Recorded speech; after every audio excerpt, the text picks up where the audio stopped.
Scripture tells us that Jesus touched the man. Now, Jesus could have healed without touching, but Jesus, knowing the tradition, aware of the laws, reaches out and touches him.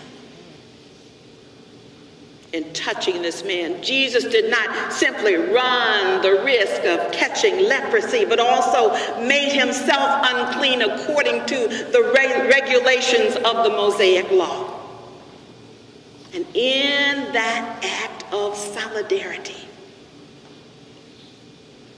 instead of confirming the man's exclusion by shunning him, Jesus reached out and symbolically drew him in.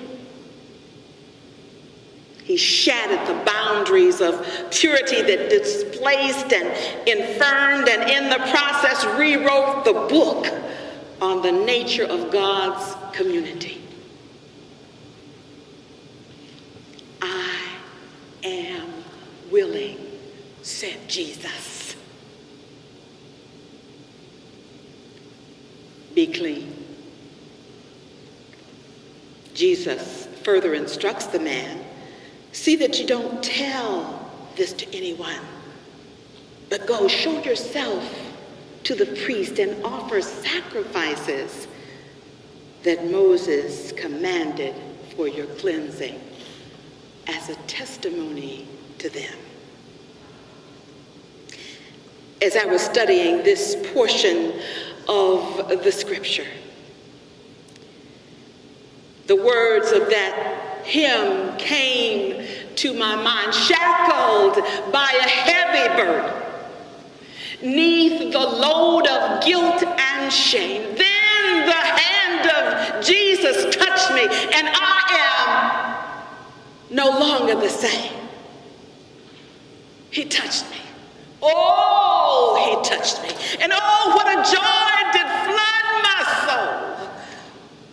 Something happened. And now I know he touched me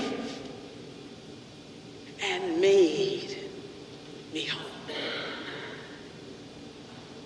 Jesus cleansed the leper, and in doing so minimized the role of the priest to just announcing the cleansing and performing the purification rites. Jesus was respecting the priest's role in pronouncing the leper clean, but on the other hand, Jesus was not accepting the priest's prerogative to determine what was clean and unclean. Oh, we could spend a lot of time this morning studying, why Jesus told the leper, not to tell anybody, why the leper disobeyed. But all of that would be opinionated guesswork that most noted theologians haven't been able to figure out or reach a conclusion on yet. And what I want to do is to look at this text a little differently, because I want to keep the focus on Jesus and the intent of the gospel writer. See, if we look at this text and the text that immediately surrounded, we begin to see that Jesus' miracles are more than physical and natural transformations. They represent even more fundamentally the power of God's reign at work to revolutionize life in Israel. Jesus is challenging the rigid legalistic application of the law and the priestly infrastructure that in the eyes of this gospel writer have become a spiritual monopoly on access to God. Jesus also challenges the manner in which the priests and their scribal associates interpret God's laws of holiness, purity, the Sabbath.